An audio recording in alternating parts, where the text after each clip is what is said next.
चलो शुरू कर लेते हैं। Magnetic field due to electric current. तो शुरुआत यहीं से आज कर रहे हैं। इसके बारे में एक दिन और थोड़ा सा बात किए थे। हेलो, इसके बारे में एक दिन और बात किए थे कि एक डायग्राम ड्रॉ करना यूनिफॉर्म मैग्नेटिक फील्ड का, ऐसा कुछ बात किए हुए हैं मैग्नेटिक यूनिफॉर्म मैग्नेटिक फील्ड के बारे में। कब? पहला लेक्चर में। क्या था, कैसे बनाए थे? एरो वाला लाइन बना दिए थे और हर दो लाइंस के बीच में बराबर गैप था। हर दो लाइंस के बीच में क्या था? बराबर का गैप था। जैसे कि यहां से ऐसे ये मैग्नेटिक फील्ड, तो इन दोनों लाइन के बीच में जितना गैप है वैसे ही बना देंगे। नहीं तो एक लाइन वैसे बना रहे को यहां बना दिए, तो क्या ये यूनिफॉर्म मैग्नेटिक फील्ड है? ये यूनिफॉर्म मैग्नेटिक फील्ड है जी? नहीं है। ये दोनों लाइन के बीच में, ये तीनों लाइन के बीच में बराबर का गैप दिखा, लेकिन यहाँ पे गैप ज्यादा हो गया, तो यूनिफॉर्म मैग्नेटिक फील्ड लाइंस नहीं है। ठीक है।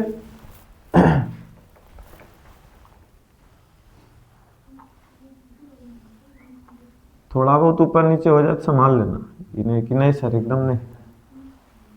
ये क्या दिख रहा है? Uniform magnetic field lines. तो क्या यही एक तरीका है यूनिफॉर्म मैग्नेटिक फील्ड लाइंस को दिखाने का? नहीं, और भी तरीका है जो डॉट और क्रॉस करके पढ़ाए। क्या? इनवर्ड और आउटवर्ड। ये तो राइट से लेफ्ट, या फिर ऐसे भी हम लोग दिखा सकते हैं कि नीचे से ऊपर जा रहा होगा मैग्नेटिक फील्ड लाइंस। अरे दिखा सकते कि नहीं दिखा सकते? ऐसे भी दिखा सकते हैं कि ऊपर से नीचे, मतलब ये तो एरो के हिसाब से सीख गए कि ऊपर नीचे लेफ्ट राइट ऐसे करके चार तरीका से नहीं दिखा सकते। ठीक है, लेकिन एक और तरीका क्या है इसका मैग्नेटिक फील्ड लाइंस को दिखाने का यूनिफॉर्म? तो इनवर्ड और आउटवर्ड डायरेक्शन को भी तो दिखा सकते हैं कि मैग्नेटिक फील्ड है। तो इनवर्ड के लिए हम लोग क्या यूज करते हैं? क्रॉस। तो हर दो क्रॉस बराबर बराबर दूरी पे होना चाहिए। ठीक है, अगर जो पहला क्रॉस यहां बनाए, दूसरा क्रॉस यहां बनाए, तो जितना दूरी यहां है लगभग उतना ही दूरी बनाओ अंदाज से। अब ये नहीं कि ये निकाल लेंगे स्केल वगैरह बनाने के लिए। ठीक है, अच्छा, इन दोनों के बीच में जितना गैप है उतना ही गैप इन दोनों के बीच में भी होना चाहिए, यहां भी। समझ पा रहे हो? लगे कि एकदम लाइन में ही है।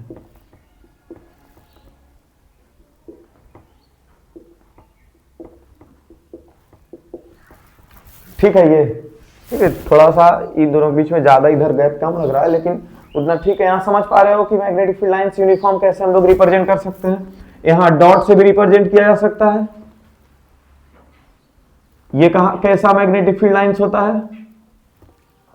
आउटवर्ड डायरेक्शन, मतलब ये बोर्ड के अंदर से बाहर निकल रहा होगा उसका ये सिंबल है, और ये सिंबल कहां है? बाहर से बोर्ड के अंदर जा रहा है उसका सिंबल है। तो ये इनवर्ड डायरेक्शन का मैग्नेटिक फील्ड लाइंस हो रहा है, और यहां जो हम लोग दिखा रहे हैं वो आउटवर्ड डायरेक्शन का मैग्नेटिक फील्ड लाइंस है।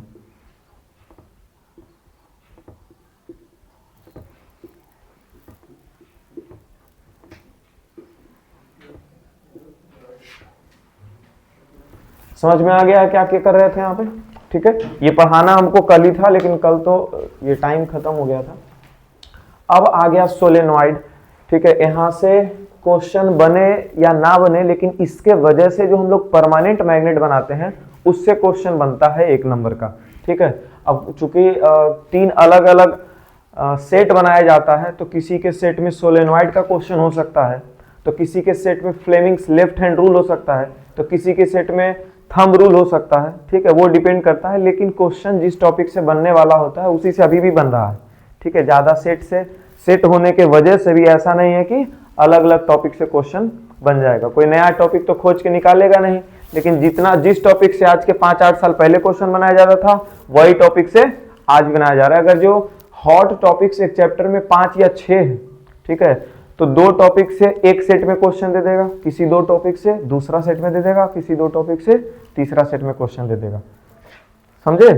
ऐसे solenoid is a tightly wound cylindrical coil of insulated wire that acts like an electromagnet when electric current flows through it। देखो, अंदर में एक हम मेटल का कोई ऑब्जेक्ट रखे हुए, समझ लो कि ये मेटल का कोई ऑब्जेक्ट है। ठीक है, इसके ऊपर हम लोग कॉपर वायर या फिर निकेल वायर, कोई वैसा वायर लपेट दे जिसमें करंट फ्लो हो सकता है। ठीक है, ज्यादातर कॉपर वायर हम लोग लपेटते हैं। ठीक है, कॉपर वायर लपेट दे।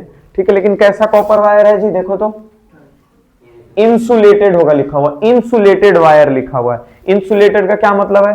नंगा तार नहीं लपेटना है। नंगा तार समझते हो?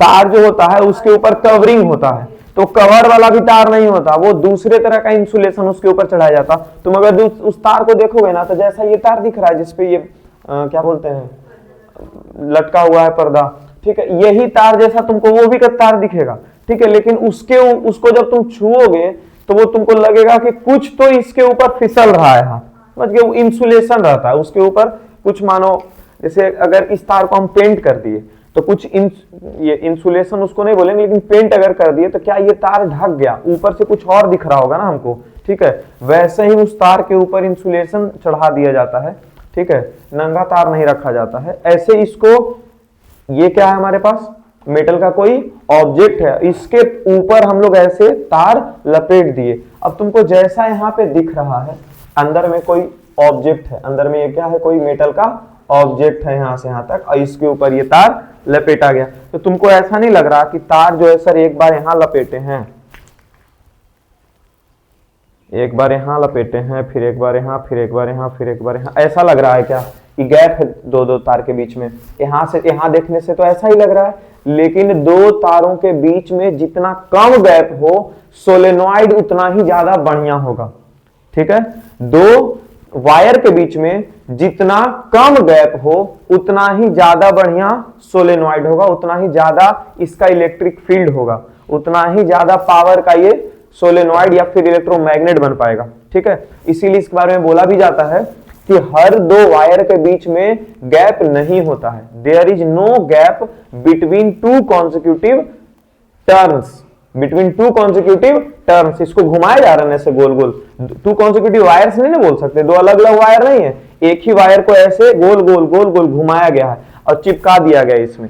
अरे कभी हाथ पे धागा ऐसा लपेटे हो, ठीक है, अच्छा ज्यादा छीहर धागा लपेट देते हैं तो ये हाथ में पीछे उंगली जो है दिखने लग जाता है, ठीक है, लेकिन अगर जो लगातार लपेट दे तो पीछे का उंगली गायब, उंगली नहीं दिखता है, ठीक है। जहां तक अगर आप धागा निकालेंगे वहां से तो देखते हैं कि यहाँ पर दबा हुआ है उंगली, जिस जगह पे हम लोग धागा जोर से बांध देते हैं और क्लोज बांध देते हैं, तो होता है ऐसा, बस वही चीज सोलेनॉइड है। अच्छा, अब इसका मैग्नेटिक फील्ड लाइंस कहां से कहां जाएगा, उससे पहले ये समझ में आ गया कि सोलेनॉइड जो है वो टाइटली बाउंड सिलिंड्रिकल कॉइल मतलब गोल गोल घुमाया गया है, cylindrical coil of insulated wire. कैसा वायर यहाँ पे है? Insulated wire that acts like an electromagnet, वो इलेक्ट्रोमैग्नेट के जैसे बिहेव करेगा। इलेक्ट्रोमैग्नेट क्या होता है ये जस्ट इसके बाद हम लोग पढ़ेंगे, ठीक है। कोई भी मेटल का ऑब्जेक्ट को लेकर के उसके ऊपर अगर जो हम इलेक्ट्रिसिटी पास करवा दिए, ठीक है, तो वो मैग्नेट के जैसे बिहेव करने लग जाता है, उसी चीज को हम लोग क्या बोलते हैं? इलेक्ट्रोमैग्नेट। इलेक्ट्रिसिटी, इलेक्ट्रो से इलेक्ट्रिसिटी समझेंगे, तो इलेक्ट्रिसिटी पास करवाने पर अगर कोई ऑब्जेक्ट मैग्नेट जैसा बिहेव करने लग जाए, उस चीज को हम लोग इलेक्ट्रोमैग्नेट बोलते हैं। इलेक्ट्रोमैग्नेट का फायदा होता है, जैसे बहुत सारा आयरन के ऑब्जेक्ट्स या फिर मेटल्स के ऑब्जेक्ट को हमको उठाना है और वहां पे कचरा का ढेर है, ठीक है, तो उसमें क्या करेंगे? वैसा कुछ इलेक्ट्रोमैग्नेट हम लोग लगाएंगे। किरान गाड़ी देखे हो, किरान गाड़ी जिसपे लटका करके कोई भी सामान को इधर से उधर कर देता है जी, ठीक है, किरान गाड़ी, तो वैसा ही कुछ व्हीकल, वैसा ही कुछ ये गाड़ी में, ठीक है, वो इलेक्ट्रोमैग्नेट लगा देगा और फिर जहां कचरा का ढेर है वहां पर वो रखेगा, तो सब अंदर से कचरा से वो चिपक जाएगा उसके अंदर। अच्छा, इधर लाना है तो अब क्या 20 को मजदूर रहेंगे सब इसको निकाले रहे? नहीं, ये स्विच ऑफ करेंगे, इलेक्ट्रिक करंट पास करना बंद होगा, ये अपने आप मैग्नेट का जो फीचर है इसके अंदर का खत्म हो जाएगा, अपने आप सारा का सारा जो मेटल का ऑब्जेक्ट होगा वो नीचे गिर जाएगा। समझे? अरे समझे क्या हुआ? ठीक है, तो हमको चुनना भी नहीं पड़ा और इसे छुड़ाना भी नहीं पड़ा। एक स्विच का काम है बस कि वहां पर लेकर के गए, स्विच ऑन किए, सारा का सारा इलेक्ट्रोमैग्नेट, सारा का सारा जो मेटल का ऑब्जेक्ट था चिपक गया, और यहाँ पर ला करके इसको स्विच ऑफ कर दिए, सारा का सारे जो आयरन के ऑब्जेक्ट्स या फिर मेटल के ऑब्जेक्ट्स थे वो गिर गए। इतना समझ पा रहे हो? नहीं तो फिर अगर परमानेंट मैग्नेट लगा हुआ होता उसमें, सोचो आ रहा है मानो नगर थाना से उगला गाड़ी, जितना मैग्नेट का सामान इधर उधर दुकान से सब लपेट के लेके आ गया अपने पास में, ठीक है, जितना दूर वो चला उतना दूर का सबका मैग्नेट का ये मेटल का ऑब्जेक्ट लपेट करके आ गया इधर, दिक्कत हो जाता। ठीक है, अगर जो परमानेंट मैग्नेट लेकर के लगा दिया जाए वैसा गाड़ी में तो इसीलिए उन सब गाड़ियों में इलेक्ट्रोमैग्नेट का इस्तेमाल करवाया जाता है। इलेक्ट्रोमैग्नेट बनाया कैसे जाता है? सोलेनॉइड, इसका जो कि इलेक्ट्रोमैग्नेट का ये सोलेनॉइड का एप्लीकेशन क्या है, सोलेनॉइड का यूज क्या है? सबसे बढ़िया यूज क्या है इसका? परमानेंट मैग्नेट बनाने का, ठीक है। और अगर जो परमानेंट मैग्नेट का प्रिंसिपल, परमानेंट मैग्नेट बोले इलेक्ट्रोमैग्नेट का प्रिंसिपल पूछे कि क्या है, तो उसका प्रिंसिपल के अंदर हम लोग सोलेनॉइड देखते हैं, ठीक है। इलेक्ट्रोमैग्नेट कहां से बन रहा है हम लोगों के पास? सोलेनॉइड के वजह से, ठीक है। तो वो अभी आएगा दोनों, परमानेंट मैग्नेट और इलेक्ट्रोमैग्नेट। अच्छा, connecting more and more circular coils, जितना ज्यादा से ज्यादा सर्कुलर कॉइल इसमें बांधेंगे to form a solenoid and a bar like magnet form inside it giving a strong magnetic field, उतना ही ज्यादा मैग्नेटिक फील्ड आएगा, ठीक। क्या चीज? जितना पास रहेगा उतना स्ट्रांग मैग्नेटिक फील्ड आएगा। इसमें वैसा थोड़ी लिखा हुआ है जितना पास है, इसमें ज्यादा से ज्यादा ये टर्न्स, अरे जैसे ज्यादा ज्यादा अगर जो टर्न रहेगा तो देखो ज्यादा टर्न कम जगह में होने का मतलब है, ये देखो ये यहां से यहां तक मैग्नेट है, वो यहां पे समझाते, देख लो ये चीज कि डिस्टेंस, हाँ, number of turns in the solenoid. Actually ये हम लोगों को 10th में थोड़ा कम पढ़ाया जाता है, ये नंबर ऑफ टर्न्स नहीं होता, ये number of turns per unit length होता है, समझ गए, कि कितना कम से कम दूरी में ज्यादा से ज्यादा टर्न आ जाए। अच्छा, यहां का इतना बड़ा एक मैग्नेट था, ठीक है, और इसके ऊपर कॉइल ऐसे लगाया गया, ऐसे ऐसे ऐसे ऐसे, ठीक है, और एक इतना बड़ा मैग्नेट है और इसके ऊपर कॉइल ऐसे लगाया गया, ठीक है। दोनों में ज्यादा टर्न कहां दिख रहा है जी?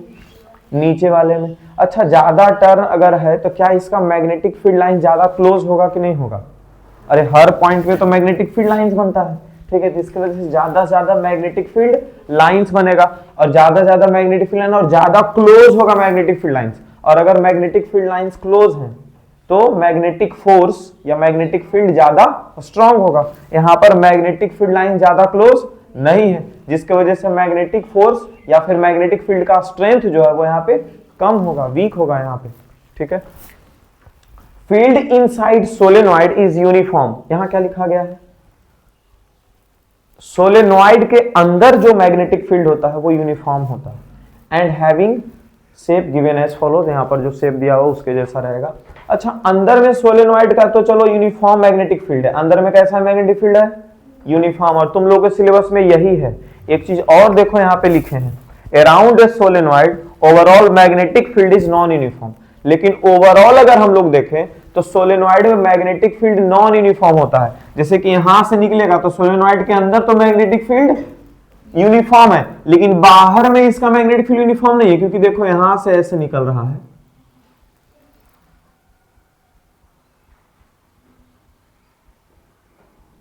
ठीक है, यहां से फिर ऐसे निकल रहा है,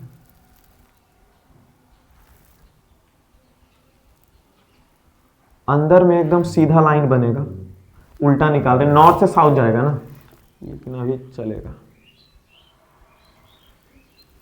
यहां तुमको ऐसा दिख रहा है कि यहां पर, हेलो, यहां से जब मैग्नेटिक फील्ड लाइंस निकलेगा तो यहां पर क्लोजनेस ज्यादा होगा। मैग्नेटिक फील्ड लाइन सबसे ज्यादा कहां पर होता है, या फिर सबसे ज्यादा घना कहां पे होता है? पोल्स पे, ठीक है। तो यहाँ पे मैग्नेटिक फील्ड लाइन सबसे ज्यादा होगा, और इधर जाहिर सी बात है मैग्नेटिक फील्ड लाइंस कम हो जाएगा। तो अगर कुछ जगह पे ज्यादा मैग्नेटिक फील्ड लाइंस है और कुछ जगह पे कम है, तो ओवरऑल कैसा मैग्नेटिक फील्ड लाइंस हो गया? कैसा मैग्नेटिक फील्ड लाइंस हो गया? Non uniform. लेकिन अंदर में अगर देखा जाए, अंदर में किधर से किधर ट्रेवल करता है जी? साउथ से नॉर्थ। अंदर जो है एक बार मैग्नेट के जैसा बिहेव करेगा। कौन? अंदर में जो मेटल होगा वो कैसा ये कैसा मैग्नेट के जैसा बिहेव करेगा? बार मैग्नेट के जैसे। साउथ से कहां जाएगा? नॉर्थ। लेकिन बाहर में कहां से कहां जाएगा मैग्नेटिक फील्ड लाइंस? नॉर्थ से साउथ, ठीक है। अच्छा, इसका देखो एक मैग्नेटिक फील्ड लाइन जो सबसे बीच वाला होगा, ये ऐसे इनफाइनाइट से जाकर के मिलेगा। यहां देखो, साउथ से नॉर्थ गया, नॉर्थ से निकला होगा, इधर समझ गए, नॉर्थ से निकला होगा एकदम इनफाइनाइट दूरी से आकर के, और फिर साउथ में मिला होगा ऐसे आकर के, क्योंकि बहुत सारा कॉइल्स बन रहा है ना यहाँ पे, बहुत सारा कॉइल्स बनते जा रहा है। तो जो बीच वाला जो यहाँ पर मैग्नेटिक फील्ड लाइंस होगा वो ऐसे निकलेगा और बहुत ही ज्यादा दूर से आकर के मिलेगा, जिसके बारे में हम लोग बोलते हैं कि इनफाइनाइट कहीं से आ रहा होगा और साउथ पोल की तरफ ये घुसेगा। ठीक है, उतना भी ज्यादा हम लोग को इसमें नहीं पढ़ना है, लेकिन हम लोगों को जो पॉइंट जानना है वो हम लिख दिए हैं। ठीक है, यहाँ देखो ये रहा, हाँ कोई मैग्नेटिक फील्ड लाइंस टकराएगा नहीं, कोई मैग्नेटिक फील्ड लाइंस आपस में इंटरसेक्ट नहीं होगा। अगर हमसे कहीं इंटरसेक्ट या टकराता हुआ बन रहा है तो गलती से बना होगा, ठीक है, ह्यूमन एरर, लेकिन असल में ऐसा कुछ नहीं होता है। ठीक है, ये कहां से निकल रहा है तो नॉर्थ से निकल रहा है। ठीक है, और कहां इंटर कर रहा है, साउथ में। क्या ये सब लिखने का बात है, नहीं, ये हम लोग को मालूम है। अब नॉर्थ से निकल रहा है और कहां जा रहा है जी, साउथ। ये आउटसाइड द मैग्नेट होता है, लेकिन इनसाइड द मैग्नेट साउथ से नॉर्थ की ओर, साउथ से नॉर्थ की ओर। रिमझिम समझ गई है। चलो, तो सोलेनॉइड के बारे में हम लोग क्या क्या जाने हैं कि अगर हम किसी ऑब्जेक्ट के ऊपर इंसुलेटेड मेटल वायर के कॉइल्स लपेट दें, ठीक है, स्प्रिंग जैसा, ये स्प्रिंग जैसा नहीं दिख रहा है, ठीक है, लेकिन स्प्रिंग में डिस्टेंस थोड़ा ज्यादा होता है, दो ऐसे से लपेटा होता है तो स्प्रिंग के बीच में डिस्टेंस रहता है। लेकिन नया जो स्प्रिंग एकदम खरीदो जो एकदम चिपका हुआ रहता है, तुम लोग का जो ये क्या बोलते हैं टिप टॉप जो पेन रहता है, उस सब पेन में देखोगे तो स्प्रिंग उसका लगभग चिपका हुआ रहता है ज्यादा, और नहीं चिपका हुआ रहता है तो उसको चिपका करके देखो, ठीक है, ऐसे चिपका दो उसका स्प्रिंग, ऐसे करके दबाओगे तो चिपक जाएगा जी। तो वैसे ही वायर्स के कॉइल्स बने हुए होते हैं किसी मेटल ऑब्जेक्ट्स पे, ठीक है, जिसके वजह से वो मेटल का ऑब्जेक्ट इलेक्ट्रोमैग्नेट जैसा बिहेव करने लग जाता है। ठीक है, और इसी पूरा स्ट्रक्चर को हम लोग क्या बोलेंगे, सोलेनॉइड बोलेंगे। सोलेनॉइड का भी ये मैग्नेटिक फील्ड लाइंस का डायरेक्शन कहां से कहां होगा, नॉर्थ से निकलेगा और साउथ में जाएगा आउटसाइड द मैग्नेट, और साउथ से नॉर्थ की ओर इनसाइड द मैग्नेट। ठीक है, inside the magnet magnetic field is uniform, लेकिन outside the magnet magnetic field is non uniform of the solenoid. ये दो बात, ठीक है। उसके बाद फिर जितना ज्यादा से ज्यादा हम लोग कॉइल्स लपेट देंगे, जिसको हम लोग नंबर ऑफ टर्न्स बोल रहे हैं, नंबर ऑफ क्या बोल रहे हैं, टर्न्स, या फिर connecting more and more circular coils to form a solenoid, उसके वजह से उतना ही ज्यादा स्ट्रॉन्ग मैग्नेटिक फील्ड वो हम लोग को जनरेट करके देगा। क्लियर है। अब यहां पे आ जाता है point, factors affecting magnetic field of A solenoid. Solenoid का क्या क्या फैक्टर है जिसके वजह से मैग्नेटिक फील्ड ज्यादा हो सकता है या फिर कम हो सकता है। तीसरा ये पॉइंट हम लोग सोलेनॉइड कैसे, कितना नंबर का ये पढ़ रहे हैं, तीसरा नंबर। पहला नंबर क्या पढ़े थे जी, स्ट्रेट कंडक्टर, पहला क्या पढ़े थे, स्ट्रेट कंडक्टर या स्ट्रेट करंट कैरिंग वायर। दूसरा नंबर क्या पढ़े थे कल, सर्कुलर कॉइल्स, और तीसरा नंबर क्या पढ़ रहे हैं, सोलेनॉइड। ठीक है, तो पहला दूसरा में जैसे 3 फैक्टर्स, वैसे ही सोलेनॉइड में भी 3 फैक्टर्स। पहला फैक्टर क्या, करंट इन द सोलेनॉइड। पहला फैक्टर सबका सेम ही है, करंट के बारे में बात कर रहा है कि ज्यादा करंट होगा तो मैग्नेटिक फील्ड लाइंस ज्यादा होगा या फिर मैग्नेटिक फील्ड का स्ट्रेंथ ज्यादा होगा। क्लियर है। दूसरा number, number of turns in the solenoid, बोल रहे हैं क्लास 10th के हिसाब से ये सही है, ओरिजिनली ये सही बात नहीं लिखा गया, ये number of turns in solenoid ये होता है number of turns per unit length. जैसे कि अगर एक एग्जांपल के तौर पे हम ले लें, ठीक है, यहां पे देखो, यहां इतना दूर है, इसका डिस्टेंस हम ले लेते हैं 100 सेंटीमीटर। कितना ले लेते हैं जी, 100 सेंटीमीटर। और इस पर कॉइल जो ऐसे करके लपेटा गया है, ठीक है, ये कॉइल लपेटा गया है मानो 50 बार। कितना टर्न है इसके ऊपर, 50 टर्न। और एक है इससे थोड़ा सा छोटा है मानो 50 सेंटीमीटर का, और इस पर जो कॉइल है, इस पर जो कॉइल है ये भी 50 टर्न है, या फिर चलो ये 60 टर्न या 70 या 100, कितना बोल दे, 200 टर्न बोल दे। इसमें कितना टर्न बोल दे, 200 टर्न। तो किसका मैग्नेट, कौन सा ज्यादा स्ट्रॉन्गर ये मैग्नेट के जैसा बिहेव करेगा, तो हम बात कर रहे हैं number of turns per unit length का, number of turns per unit length का। तो नंबर ऑफ टर्न कितना है, तो 50 है, और यूनिट लेंथ कितना है, 100 सेंटीमीटर। ऐसे मीटर में हम लोग को कन्वर्ट करना चाहिए, लेकिन अभी सेंटीमीटर पे ही निपटा देते हैं। ठीक है, कोई फिजिक्स में हम लोग कोई भी चीज बनाते हैं तो कहाँ ऐसा यूनिट पे बनाते हैं ना। ठीक है, चलो, तो 1 0 से 0 5 दूनी 10, कितना हो गया, 0.5। इसका आंसर कितना है, 0.5 5, लेकिन इसी पे देखो तो नीचे 50 सेंटीमीटर पर यूनिट लेंथ, मतलब लेंथ नीचे आएगा, और टर्न कितना है 200। इसका आंसर कितना आ गया 4। तो ज्यादा स्ट्रॉन्गर मैग्नेटिक फील्ड कौन जनरेट करके हम लोग को देगा, ये छोटा वाला जो आयरन का ऑब्जेक्ट लगा हुआ है, लेकिन इसमें ज्यादा क्वाइल्स हैं, इसमें क्वाइल्स क्या है, ज्यादा है। ज्यादा क्वाइल लपेटा हुआ, इसका मतलब क्या है, ज्यादा लंबा तार है। ज्यादा लंबा तार को कम जगह में रख दिया गया है, ठीक है, तो उसका मैग्नेटिक फील्ड ज्यादा होगा। क्यों? क्योंकि फील्ड लाइन ज्यादा क्लोजर बनेगा। फील्ड लाइंस क्या होगा, इसका ज्यादा क्लोजर बन जाएगा, जिसकी वजह से मैग्नेटिक फील्ड स्ट्रेंथ ज्यादा होगा। अच्छा, डिस्टेंस फ्रॉम द सोलेनॉइड, जाहिर सी बात है जितना दूर हम लोग किसी मैग्नेट से जाते हैं उतना ही उसका मैग्नेटिक फील्ड कमते जाता है, इसीलिए इनवर्सली प्रोपोर्शनल दिख रहा है। क्या है, magnetic field is inversely proportional to the distance from the solenoid. ये इनवर्सली प्रोपोर्शनल समझ में आता है मधु, पक्का तुमको समझ में आता है? इनवर्सली प्रोपोर्शनल लिखा हुआ है, कैसे 1 बटा समथिंग लिखा हुआ है तो इनवर्सली प्रोपोर्शनल पढ़ते हैं, और अगर सामने सामने लिखा हुआ रहता है तो डायरेक्टली प्रोपोर्शनल पढ़ते हैं। ये साइन होता है प्रोपोर्शन का, अगर सामने लिखा हुआ है तो डायरेक्टली पढ़ते हैं, और 1 बटा समथिंग करके लिख देता है तो इनवर्सली पढ़ते हैं। ये दिक्कत रह जाता है 11-12 तक के बच्चों को, ठीक है। मेरा खुद का एक दोस्त 12th पास करने के बाद भी एक दिन ऐसे ही चल रहे थे, तो अभी तक कंफ्यूजन में था 2 साल पहले तक, ठीक है, कि इनवर्सली प्रोपोर्शनल डायरेक्टली प्रोपोर्शनल क्या होता है। तो उसको बता रहे थे, बोला अब हमको ये सब समझने का जरूरत नहीं, अब तो पढ़ाई लिखाई खत्म हो गया,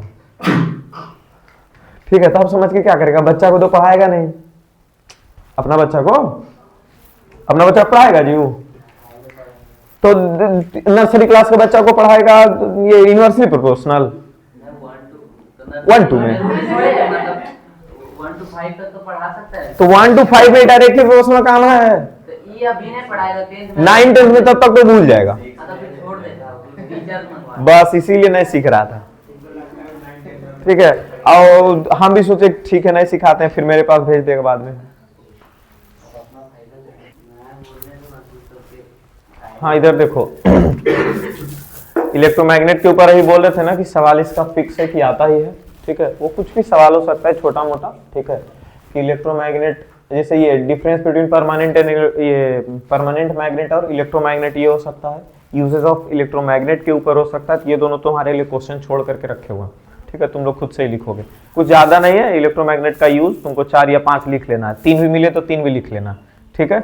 और तुम लोग को नहीं मिलेगा तो फिर लास्ट में जो पीडीएफ शेयर करेंगे उसमें तो होता ही है, ठीक है। ये सब चीज इलेक्ट्रोमैग्नेट का डिफाइन क्या लिखा गया है, एक स्ट्रॉन्ग मैग्नेटिक फील्ड प्रोड्यूस कर देना, कब, जब किसी आयरन ऑब्जेक्ट्स को, आयरन ऑब्जेक्ट में भी कौन सा आयरन जी, सॉफ्ट आयरन, एक आयरन बहुत तरह का होता है, उसमें से एक सॉफ्ट आयरन जो है वो एक ऐसा आयरन होता है जो परमानेंट मैग्नेट जिसको बनाया जा सकता है, जिसको क्या बनाया जा सकता है, परमानेंट मैग्नेट बनाया जा सकता है, ठीक है। लेकिन हम लोग अभी यहाँ पर क्या पढ़ रहे हैं, इलेक्ट्रोमैग्नेट। अगर सॉफ्ट आयरन के पास बहुत ही ज्यादा amount of electric current produce करवा दिया जाए, बहुत ही ज्यादा अमाउंट ऑफ इलेक्ट्रिक करंट जो उसके पास भेज दिया जाए, तो सॉफ्ट आयरन जो है परमानेंट मैग्नेट में बदल जाएगा। लेकिन अगर इलेक्ट्रिक करंट का जो सप्लाई होता है वो मतलब कि मेंटेन में रखा जाए, बहुत ज्यादा ना दिया जाए, ठीक है, तो वो इलेक्ट्रोमैग्नेट का काम करते रह जाएगा। इलेक्ट्रोमैग्नेट और परमानेंट मैग्नेट अपने नाम से ही पता चल रहा है। इलेक्ट्रोमैग्नेट कि जब भी इलेक्ट्रिसिटी प्रोड्यूस करवाएंगे, जब भी इलेक्ट्रिसिटी उसको देंगे, तब मैग्नेट जैसा बिहेव करेगा, इसलिए इसको हम लोग टेम्पररी मैग्नेट भी बोलते हैं। इसको कौन सा मैग्नेट बोलते हैं, टेम्पररी मैग्नेट बोलते हैं, लिख लेना। क्यों टेम्पररी मैग्नेट बोलते हैं, जब भी इलेक्ट्रिक करंट का सप्लाई बंद करेंगे ये मैग्नेट जैसा बिहेव करना बंद कर देगा, इलेक्ट्रिक करंट का सप्लाई जब भी देंगे तो ये मैग्नेट जैसा बन जाएगा, ठीक है, इसलिए इसको टेम्पररी मैग्नेट बोलते हैं। लेकिन परमानेंट मैग्नेट क्या होता है जी, वैसा मैग्नेट जिसके पास जो इलेक्ट्रिक करंट वगैरह पे डिपेंड नहीं करता, वो हमेशा के लिए मैग्नेट बन जाता है। वो मैग्नेट बनाया ही जाता है किसी ना किसी ऑब्जेक्ट्स को लेकर के, और वो ऑब्जेक्ट कौन सा होता है, यही सॉफ्ट आयरन ही इस्तेमाल होता है उसको बनाने में। कौन सा आयरन होता है, सॉफ्ट। ऐसे बहुत सारे ऑब्जेक्ट्स को बनाया जा सकता है, लेकिन एक एग्जांपल याद रखना है कि सॉफ्ट आयरन को इस्तेमाल किया जाता है परमानेंट मैग्नेट बनाने के लिए, ठीक है। तो परमानेंट मैग्नेट कैसे बनाया जाता है, तो extreme amount of electric current को सप्लाई करके, to supply the extreme amount of electric current into the soft iron to form a permanent magnet, ठीक है। सोलेनॉइड के बारे में भी बात कर रहे थे हम लोग, सोलेनॉइड के बारे में कुछ देर पहले बात कर रहे थे।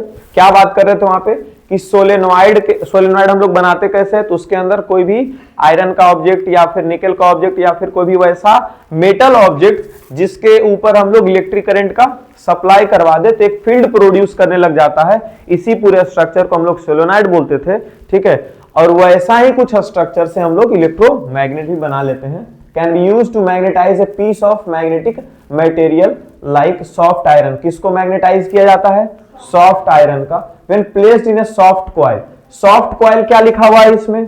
सॉफ्ट कॉइल मतलब ऐसा देखो, यहाँ पर एक कॉइल बना हुआ है, कॉइल मतलब गोल गोल घुमाना। सॉफ्ट कॉइल यहाँ पे लिखा गया है, ये तुम्हारा कोई भी वैसा वायर जो हम लोग को इलेक्ट्रोमैग्नेट बनाने में इस्तेमाल कर दे या फिर परमानेंट मैग्नेट बनाने में इस्तेमाल कर दे, उसी चीज को सॉफ्ट कॉइल बोलते हैं। और जो मैग्नेट हमारे पास बन के तैयार होगा उसको हम लोग इलेक्ट्रोमैग्नेट बोलते हैं। बचपन में ऐसा कभी एक एक्टिविटी किए हो घर में कि मैग्नेट हम बनाते हैं, जैसे कि 5-6 के बच्चों को पढ़ाया जाता है, ठीक है, मैग्नेट बनाने के बारे में, ठीक है। तो हम तो ये चीज किए थे कि एक ये कील जो होता है ना, कील काटी लंबा सा, ठीक है, तो उसके ऊपर कॉइल बांध करके IHW बैटरी से चिपका दिए थे और फिर बहुत दिन तक छोड़ दिए थे। सोचे कि 8-10 दिन के बाद जब इसको देखेंगे तो परमानेंट मैग्नेट बन जाएगा। उस टाइम को मालूम नहीं था कि इसमें बहुत ही ज्यादा इलेक्ट्रिक करंट सप्लाई करवाना पड़ता है। HW बैटरी या EW जो बैटरी होता है इतना छोटा सा, देखे हो कि नहीं देखे हो, तो उतना छोटा बैटरी में उतना करंट तो प्रोड्यूस कर नहीं सकता है, तो परमानेंट मैग्नेट कहां से बनेगा? वो कुछ टाइम के लिए, जब तक उसके अंदर ये करंट फ्लो होते रहेगा तब तक वो मैग्नेट बन पाएगा। और भी ज्यादा इलेक्ट्रिक करंट, वो इतना कम इलेक्ट्रिक करंट और इतना कम वोल्टेज सप्लाई उसके अंदर होता है कि वो मैग्नेट प्रॉपर नहीं बिहेव कर सकता। वो छोटा मोटा जो कील होगा इतना छोटा छोटा, ठीक है, उसको भले अट्रैक्ट कर लेगा। कुछ हम सोचेंगे कि कोई बड़ा सा ऑब्जेक्ट, जैसे कि मोबाइल है, तो उसको अट्रैक्ट कर ले अपने पास, तो वो अट्रैक्ट करने की क्षमता उसके पास नहीं होगा, ठीक है। इसका ये डायग्राम बना हुआ है इलेक्ट्रोमैग्नेट का, बस इसमें इलेक्ट्रिक करंट सप्लाई किया जा रहा है। ये जो ऑब्जेक्ट है ये मैग्नेट के जैसा बिहेव करते रहेगा। डिफरेंस लिखना है परमानेंट और इलेक्ट्रोमैग्नेट के बीच में, ठीक है, और यूजेस भी। अब आते हैं यहाँ पे current carrying conductor magnetic field में ये क्या दिखाना क्या चाह रहा है। तो देखो एक बैटरी लगा हुआ है, के मतलब स्विच लगा हुआ है, ठीक है, इसके अंदर से इलेक्ट्रिक करंट का सप्लाई हुआ, यहां से गया।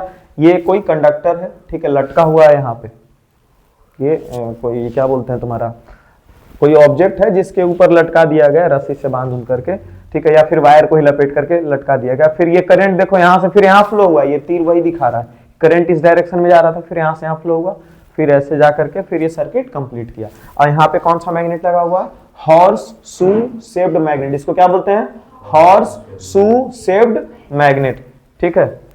इसमें भी अगर जो तुम इलेक्ट्रिक फील्ड की बात करो, इसका इलेक्ट्रिक फील्ड है ना पढ़ाए थे, इसमें अगर जो इलेक्ट्रिक फील्ड कहां से कहां होगा, तो हम लोग जानते हैं नॉर्थ से साउथ की ओर, तो कैसे जाएगा? नॉर्थ से साउथ, ऐसे ऐसे इलेक्ट्रिक फील्ड इसका भी होगा, ठीक है। ये नहीं, इसमें बहुत भयंकर चीज नहीं है कि कहां से इसका इलेक्ट्रिक फील्ड जाएगा, सर नॉर्थ इधर है साउथ इधर है, तीन एक सर नॉर्थ से ऐसे निकाल लेंगे और फिर यहाँ साउथ के पास हो जाएंगे, ऐसा कुछ नहीं है, ठीक है। नॉर्थ से साउथ सीधा ऐसे ऐसे इलेक्ट्रिक फील्ड इसका बन जाएगा। अच्छा, तो इसके पास इलेक्ट्रिक फील्ड तो है, इलेक्ट्रिक फील्ड बोल रहे हैं बार बार, मैग्नेटिक फील्ड तो है। और अगर करंट कैरिंग कंडक्टर, ये क्या है? करंट कैरिंग कंडक्टर, दोनों को अगर पास में लेकर के जाएंगे तो या तो अट्रैक्ट कर सकता है या तो रिपेल कर सकता है, ठीक है। जब दोनों का सेम पोल जो है, नॉर्थ पोल मिल जाएगा, अट्रैक्ट ये रिपेल कर देगा, अपोजिट पोल मिलेगा तो अट्रैक्ट करने लग जाएगा। तो कुछ तो होगा यहाँ पे, मतलब कि डिफ्लेक्शन हो सकता है, मतलब कि यहाँ पर ये फोर्स लग सकता है, या तो इस पे फोर्स लग सकता है या फिर इस पे लग सकता है। एक्सपीरियंस तो होगा यहाँ पे कुछ फोर्स, ये जैसे कि ये फ्रीली सस्पेंडेड है, ठीक है। अगर जो इस मैग्नेट को यहाँ पर लेकर के आएंगे तो ये वाला हो सकता है ऐसे से भागे, ठीक है। तो ये होने लग गया, तो कैसे पता करें कि ये हो क्या रहा है या फिर इसके बारे में हम लोग क्या लिखें? तो इसके बारे में एक फ्रांस का एक साइंटिस्ट है, फ्रेंच साइंटिस्ट इसीलिए लिखा गया, Andre Marie Ampere. Andre Marie Ampere, जो करंट का ऐसा यूनिट भी पढ़ते हो, ये एम्पियर वही है, वही एम्पियर भाई है, ठीक है। ये क्या बता रहे थे कि whenever current carrying conductor kept in magnetic field it experiences some force. बस ये इतना बता दिया, इसका एक रीजन दे दिए, नाम इनका आ गया, ठीक है, कि अगर जो किसी भी करंट कैरिंग कंडक्टर को मैग्नेटिक फील्ड में रखेंगे तो वो कुछ फोर्स अप्लाई, वो कुछ फोर्स देगा। अच्छा, ये बात अभी कुछ दिन पहले से हम लोग पढ़ रहे हैं कि नहीं, कि किसी भी वायर में अगर करंट हम लोग फ्लो करवाएंगे तो उसका खुद का मैग्नेटिक फील्ड होगा। अच्छा, इस आयरन, ये हॉर्स शू मैग्नेट है, इसके पास भी खुद का मैग्नेटिक फील्ड होगा। और दो मैग्नेटिक फील्ड वाले ऑब्जेक्ट्स को एक साथ रखेंगे तो फोर्स तो लगाएगा ना जी एक दूसरे के पास, ठीक है। बस वही चीज यहाँ पे हो रहा है, तो वही वो रीजन दे दिए कि कंडक्टर प्रोड्यूसेस, कंडक्टर मतलब ये ए बी जो है, ए बी, ये conductor produces its own magnetic field and this magnetic field interacts, interacts मतलब या तो अट्रैक्ट करेगा नहीं तो रिपेल करेगा। इंटरैक्ट मतलब यहां पर अट्रैक्ट नहीं तो रिपेल है। With external magnetic field, external magnetic field किसके लिए इस्तेमाल हो रहा है, ये मैग्नेट के लिए। इस मैग्नेट के बारे में बोला जा रहा है कि एक्सटर्नल मैग्नेटिक फील्ड इसके पास है और इसके पास खुद का मैग्नेटिक फील्ड है। क्यों? क्योंकि इसके अंदर करंट फ्लो हो रहा है। इसके अंदर क्या फ्लो हो रहा है, करंट फ्लो हो रहा है। हेंस कंडक्टर एक्सपीरियंसेस फोर्स, जिसके कारण इसके ऊपर फोर्स लगता है, ठीक है। अब ये फोर्स का डायरेक्शन किधर होगा ये सब हम लोग पढ़ेंगे अगले लेक्चर में, जो कि फ्लेमिंग्स लेफ्ट हैंड रूल है। फ्लेमिंग्स लेफ्ट हैंड रूल को कल पढ़ेंगे, उसको थोड़ा सा समझेंगे और उसके बाद फिर लास्ट में हाउस होल्ड सर्किट भी पढ़ना है। देखते हैं कल कहां तक खींचा पाएगा, हाउस होल्ड सर्किट तक ही है, ठीक है। ये समझ में आया कि क्या हो रहा था यहाँ पे, ठीक है। करंट कैरिंग कंडक्टर मतलब खुद का मैग्नेटिक फील्ड, कोई भी करंट कैरिंग कंडक्टर होगा उसका खुद का मैग्नेटिक फील्ड, मैग्नेट है इसका भी खुद का मैग्नेटिक फील्ड, तो या तो अट्रैक्ट कर जाएगा नहीं तो रिपेल कर जाएगा। तो वही वो रीजन दे दिए। क्या बहुत बड़ा चीज बता दिए थे, ये हम लोग नहीं बता सकते थे। अभी ड्रॉ करके तुम लोग से पूछते तो तुम लोग ही बता देते ये बात, ठीक है। लेकिन उस टाइम ऐसा छोटा छोटा चीज नहीं मालूम था, इसके पहले तो ये सब डिस्कवरी हो चुका था, तो ये नहीं मालूम था। ये अपना दिमाग लगा के एक बात बता दिए और नाम लिखवा लिए। पढ़ो अब नाम। चलिए खत्म करते हैं आज का लेक्चर।